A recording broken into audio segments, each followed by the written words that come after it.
Ikaze nanone kuri Mountain News 24 uyu munsi tugiye kubabwira ku buzima bw'abagororwa bagororerwa muri gereza y'Amageragere uko babaho umunsi ku wundi kuva mu gitondo kugeza nimugoroba. Reka rero twinjirane muri iri gororero ryafunguwe mu mwaka wa 2017 rikaba ari rimwe mu magororero 18 u Rwanda rufite. Iri gororero ryafunguwe nyuma y'uko hafunzwe irizwi nka 1930 riherereye mu mujyi wa Kigali rwagati munsi ya Sulfo kuri kariya gahanda kajya i Nyamirambo. Iri gororero rya Mageragere ryubatse kuri hegitari 52 rikaba rigororerwamo kugeza aka kanya ubwo iyi nkuru iri gusohoka harimo abagororwa 10,813, hakaba muri abo harimo abagore 1,315. Kujya muri iri gororero ujya gusura abariyo ni kimwe mu bitera gutekereza cyane nk'uko byumvikana biturutse ku gutinya gufungwa. Hari n'abemeza ko kugira ngo umenye agaciro k'ubwisanzure uhorana wajya gusura abari muri gereza. Ku bijyanye no kugororwa cyangwa se gufungwaho biba ari ibindi, ku buryo umutima n'umubiri byombi biba byikanga, ariko itegeko rikabirusha kuremera nk'uko bavuga nyine ko itegeko rirusha ibuye kuremera. Iyo mvugo ngira ngo turayizi. Nuko rero dukomeje muri iki gihe umuntu ntabwo aba yumva uburyo agiye gufungwa ahantu imyaka 5, 10, 7 cyangwa se 25. Murabizi ko ari n'abamara mu buzima bwabo bwose, ariko uko bwije n'uko bukeye aramenyera agafashwa na gahunda zitandukanye zashyizweho bituma atitekerezaho cyane. Iri gororero rero riri mu yumvikana cyane mu itangazamakuru, ahanini bitewe n'abarigororerwamo barimo ibyamamare, ab'amazina akomeye mu ngeri zitandukanye muri politiki, imyidagaduro n'ibindi, ku buryo umuntu bamuvuga ukumva uramuzi. Bamwe rero mu baganiriye n'ibinyamakuru bitandukanye birimo Igihe bavuze rero uburyo ubuzima bwaho buba bwifashe, ku buryo umunsi wira bugacya n'ejo bugacya, ku buryo umuntu utazafungwa burundu arinda asoza igihe cye agataha. Mbese bavuye imuzi n'umuzingo uko bigenda winjiye ukazarinda utaha nyine kubaza. Rero umwe muri aba ngaba bahafungiwe yavuze ko ku bagabo n'abagore bose isaha yo kubyuka ari imwe ariko idategetswe. Muri make mbere ya saa 11 hatambuka umuntu ugiye ku bwiherero, ariko nta bikorwa rusange biba byemewe. Kuva saa 11 rero za mu gitondo ubuzima rusange buba butangiye. Abakora siporo zinyuranye mu bibuga byubatswe bakananura imitsi bagamije kugira ubuzima buzira umuze, abemera Imana bakajya ahagenewe gusengerwa bitewe n'idini babarizwamo, ariko byose bigakorerwa imbere mu gipangu aho bafungiye. Uretse aba harimo n'abahitamo kujya mu masuku yaba yo ku mubiri cyangwa se ku myambaro cyangwa mu gipangu babamo, byose bigakorwa ku gihe. Yakomeje rero uyu muntu avuga ko muri rusange nta bikorwa bitegetswe bikunze kuhaba, kuko umugororwa anashatse buriya ngo yakwirirwa mu buriri yiruhukira cyangwa yiryamiye. Hanyuma rero amasaha akicuma byagera saa 4 kugeza saa 6 aba ari igihe cyo kujya guhabwa ifunguro ry'umunsi. Noneho nyuma ya saa 6 ababishoboye bagakina imikino inyuranye kuko bagira amakipe akina igisoro n'ibindi. Mu masaha rero y'umugoroba ashyira ijoro abenshi baba bareba amakuru kuri televiziyo z'imbere mu gihugu na mpuzamahanga, nubwo no ku manywa ziba ziriwe zaka. Televiziyo zose zizimywa saa 4 z'ijoro, ikaba isaha yo kujya kuryama muri rusange, umunsi ukaba urarangiye. Muri aya masaha rero urusaku rwiriweho kuva mu gitondo abantu banyuranamo bava bajya hariya ruba rurangiye, hakongera gusa kugenda umuntu ujya ku bwiherero.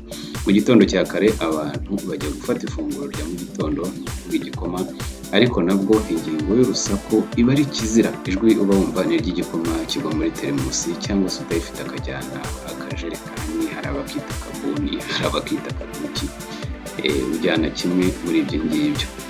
Noneho rero umwe muri aba ngaba wakomeje aganira n'itangazamakuru yahamije ko abariyo bose badahuje imibereho, kuko hari abamikoro, hari ababa bakennye.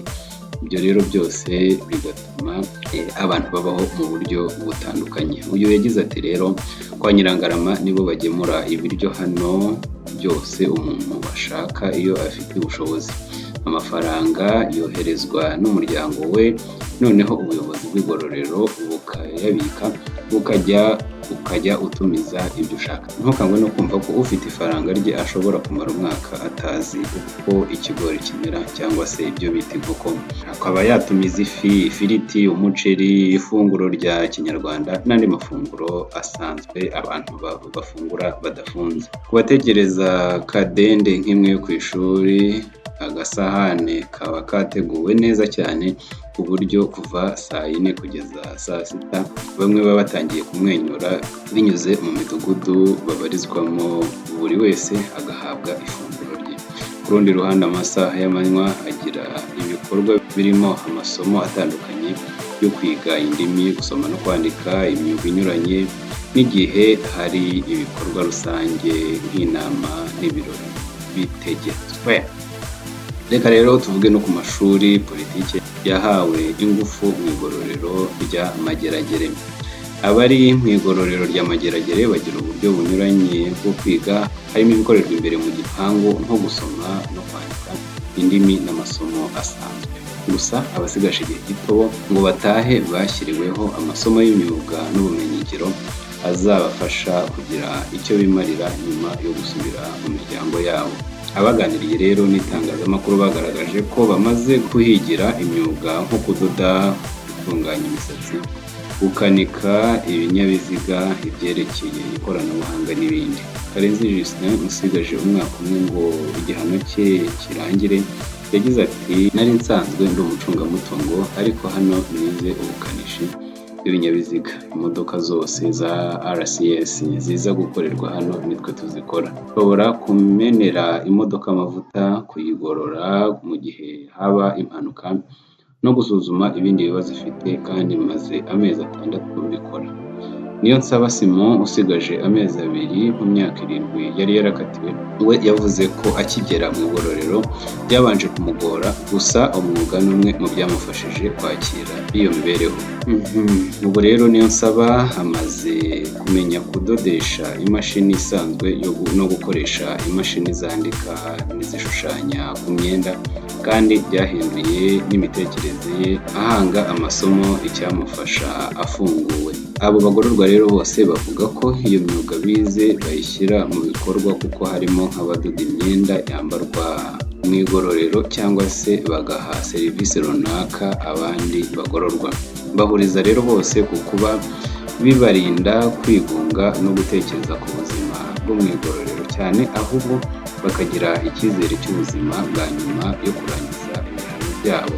Kuva hafatwa umwanzuro wo kureka kogosha abagore bafunze kwita ku musatsi yabo, nawo wabaye umwuga biga bakanawukorera bagenzi babo.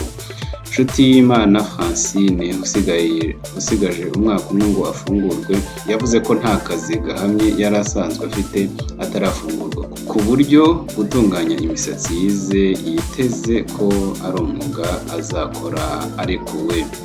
Mu gihe rero Ihirwe Adeline we usigaje imyaka 2 ngo arekurwe, we avuga ko yize ibijyanye n'imikoreshereze ya mudasobwa, by'umwihariko gutunganya amafoto, ku buryo ari ubumenyi yumva buzamufasha mu kandi kazi azakora, kuko yari asanzwe ari umucungamutungo.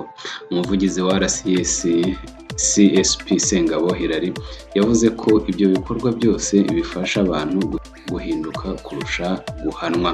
Mu igororero rya Nyarugenge gusura abagororwa biri mu buryo butatu. Bwa mbere bwa rusange ni ugusura buri wa gatandatu w'icyumweru, aho usuye n'usurwa baganira ahabugenewe iminota ibarirwa muri 15. Basurwa kandi ku wa gatandatu wa nyuma w'ukwezi, aho abana bagenewe gusura ababyeyi by'umwihariko. Hari n'abasurwa buri wa gatanu. Abo rero n'abafite mu miryango yabo baba bakeneye kuganira ku bibazo byihariye by'umuryango bisaba umwanya.